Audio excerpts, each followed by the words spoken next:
At first, it felt like connection. Real connection. Late-night conversations, inside jokes, moments of emotional intimacy that made Maya believe she had finally found something different. He listened to her stories, shared pieces of his past, and looked at her in a way that felt sincere. Yet when Maya went home at night, she felt an ache she couldn't explain, like standing next to someone in the dark and still feeling cold. What confused her most was how close they seemed. They talked every day.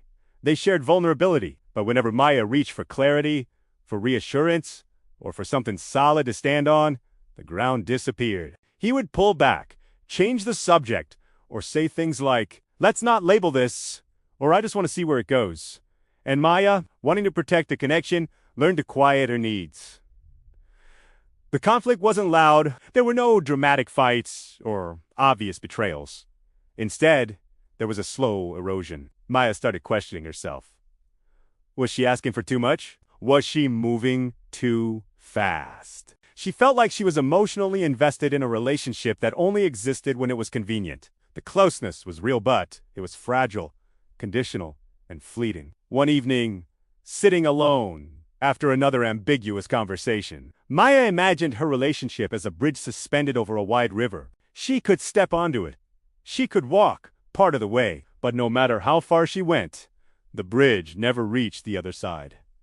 It stopped midair. She realized she had been standing on something that looked like connection but lacked a foundation. Emotional unavailability wasn't the absence of intimacy, it was intimacy without commitment, warmth without shelter. That realization became the turning point. Maya understood that being emotionally close to someone doesn't automatically mean being emotionally safe with them. She had been investing her heart into a bridge that was never finished, hoping that if she waited long enough, the rest would appear. But bridges don't complete themselves. Someone has to build them intentionally. Instead of pushing harder or withdrawing completely, Maya chose something different. She began naming her needs, not as ultimatums, but as truths. She stopped shrinking her expectations to keep someone comfortable. And when she noticed that the bridge still didn't extend any further, she made a choice that felt both painful and empowering.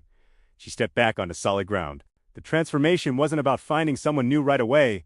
It was about rebuilding trust with herself. Maya learned that longing for closeness is not a flaw. Wanting consistency is not neediness. Emotional availability is not proven through words or intensity, but through presence, follow-through, and emotional safety over time. Slowly, the loneliness she felt in company began to fade. Here's the takeaway. If you feel deeply connected to someone but consistently alone, ask yourself this: are you standing on a real bridge or just the illusion of one? Love that grows is supported on both sides. It doesn't leave you suspended, waiting, or guessing. Take a moment to reflect on where you may be crossing halfway and hoping someone else will meet you there. If this story resonates, sit with it. Reflect on the bridges in your own life. And if you're ready, share your thoughts in the comments. Many people are walking this same unfinished path.